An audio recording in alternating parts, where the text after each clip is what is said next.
for winning over the Lady Bulldogs in State 6. The Lady Camaros force a rubber match next week. We have Coach Manolo Recuya, Kiko Baldo, and Shelly Tagaw. Coach, congratulations for this victory.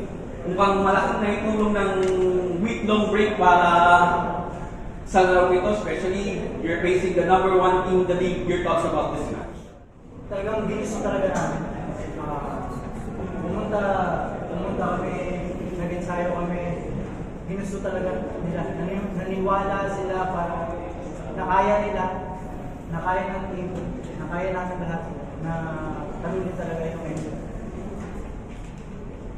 Okay, Coach, to Cheney, you had 10 attacks, 1 block, 1 service ace, 10 excellent receptions, and 4 digs. So, nung third set, humabol yung Lady Bulldogs, pero nagpakita kayo ng character. What can you say sa pinakita nyo katatagan ng third set? Ano yung nasabi mo sa pinakita nyo sa third set?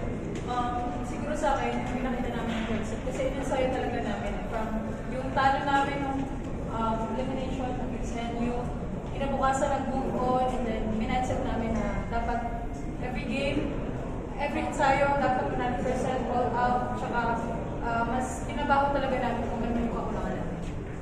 Thank you. You have 16 excellent sets. 4 attacks, 1 block, 1 service ace. So, yun nga, kinapitan niyo yung third set and nagkaroon pa kayo ng isa pang chance para pumasok ulit sa finals. So, ano yung masasabi sa pinakita niyo sa buong game in general? What can you say? Ano po, super happy po kasi yung pinanghirapan namin sa training na gawa namin ngayon.